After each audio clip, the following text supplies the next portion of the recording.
you heard of Anchor? Well, if you have not heard of Anchor, it's the easiest way to make a podcast. So let's get started today. Download the app or go to anchor.fm to get started today. It's free, it's simple, and it's convenient. You can distribute your podcast from your phone or your computer. You can also make money from your podcast with no minimum listenership. So let's get started. You can also download your podcast to various podcast channels like Apple Podcasts or Google Podcasts. So let's get started today. Download the app, the Anchor app, or go to anchor.fm and get started. Now stay tuned for Me Time Motivation.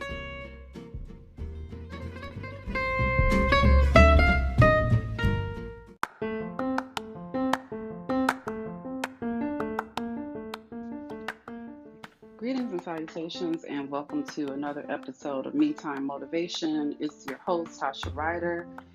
Thanks so much for tuning in. And before we get started, as with all things, I want to say thank you to all of the people who are making sacrifices daily to your family. And with that being said, let's get started.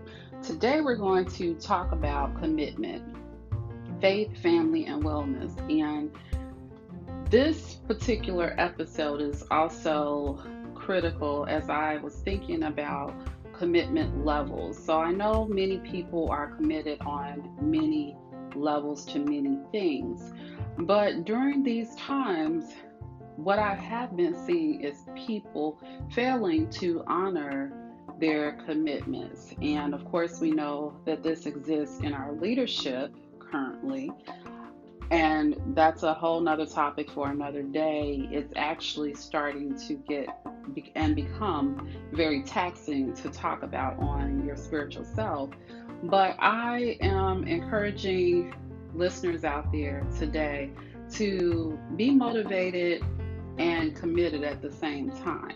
So, of course, this may look like keeping your motivationals left open to be strengthened on a day-to-day basis. So that means refueling yourself daily to be more motivated than you were the day before, and seeking motivational things and seeking things that help you stay encouraged, and creating a positive atmosphere for your spiritual man, your spiritual self to dwell in on a consistent basis each and every day.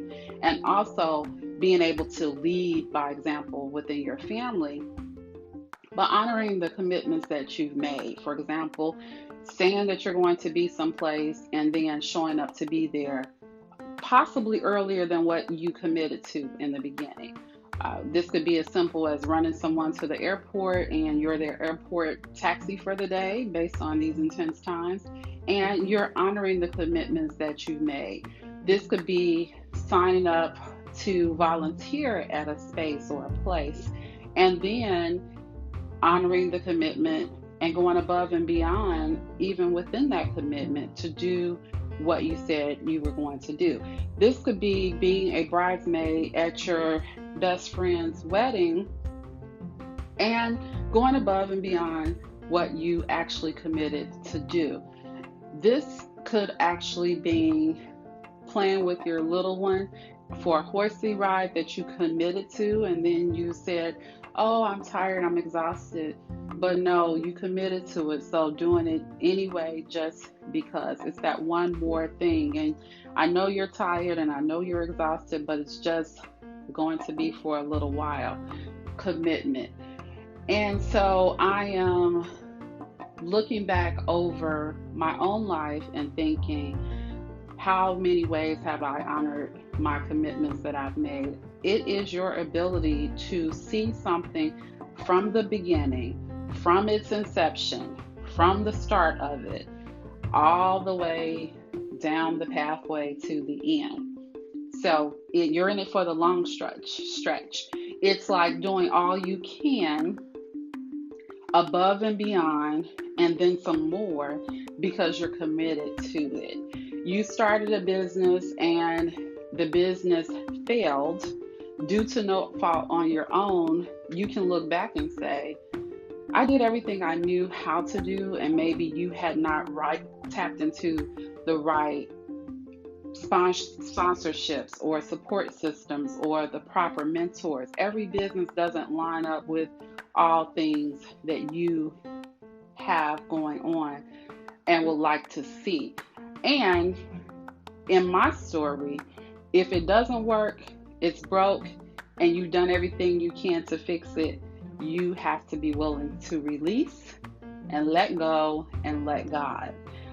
So it actually opens up the atmosphere, because I'm sure when you create a business, you have something in mind that you're thinking about that you want to do.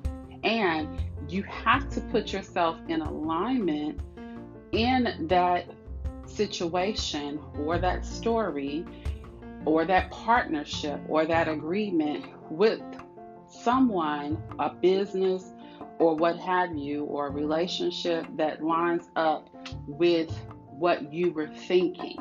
And so one way to ensure that is through the power of prayer.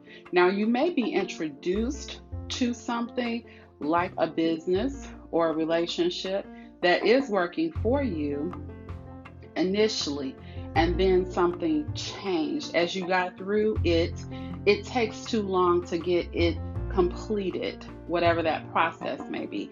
It takes too long for you to be able to ensure that you're taking care of your customer or your client. And it says it's a fast-paced business, but it's so many slowdowns in the process that even as a business professional, you can see that this pipeline that's there is filled with clutter, and it needs a colonic, okay? It needs to be cleaned out.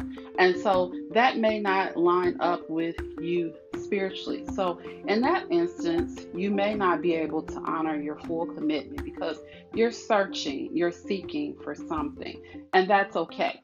So if you've had a similar situation to the example that I'm using for a business, and you understand what I'm saying in this instance about your commitment, then great.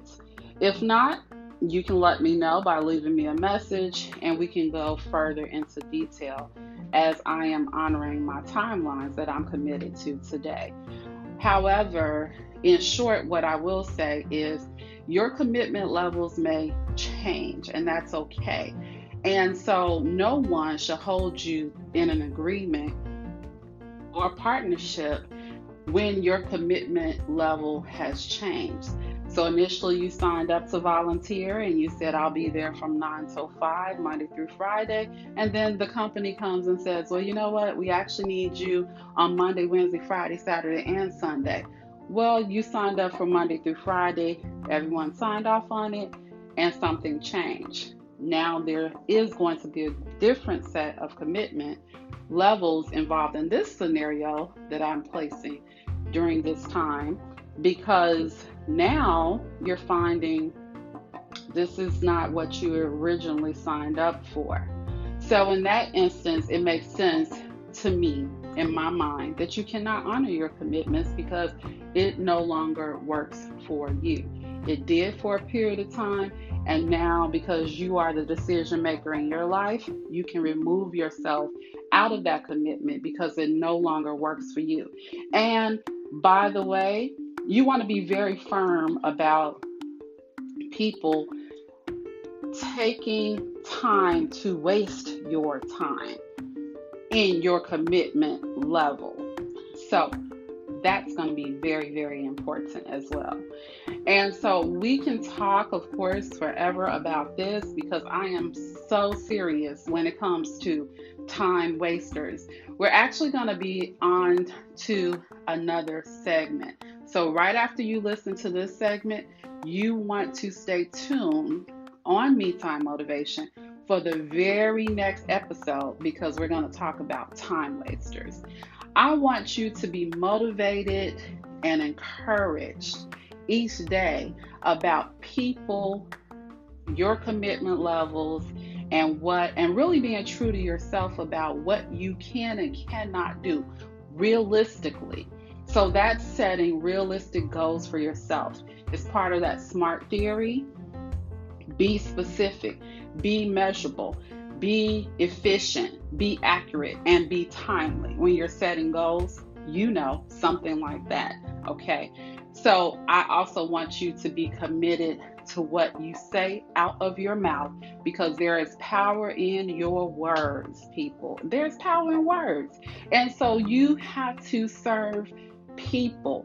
If you are in a servitude or a servant type mentality as a personal favor to the Father above, or in your professional life, or if you're a game changer or a change agent, then you know what I'm saying here. This is about your commitment levels. It's like having a baby and you get it all the way out to the 9 months. It's a commitment that you made, so you're going to get it done. Or you're just a mom with a child and the child is here. So it went from baby and you're in it for the long haul to whenever, until death do you part, right? So that's a commitment level. Do not, and I'll leave you guys with this. Do not take jobs that you guys do not have any intention on being and doing it to the best of your ability. I know people need jobs so desperately. Millions and millions of people are out of work. And again, I am not a wealthy person as of yet. However, my father is wealthy. My spiritual father says I too shall live an abundant life. And with that being said, I want to say, think about what works best for you before you make a commitment, a leap, or a jump into another story for money, which is probably worse than the story you left out of where you were making money. So just be committed to yourself to find the right opportunity. No matter what type of opportunity, be committed to yourself first is what I highly recommend. And everything else is going to work out for the greater good in your life. Thanks so much for tuning in to Me Time Motivation. We'll talk soon.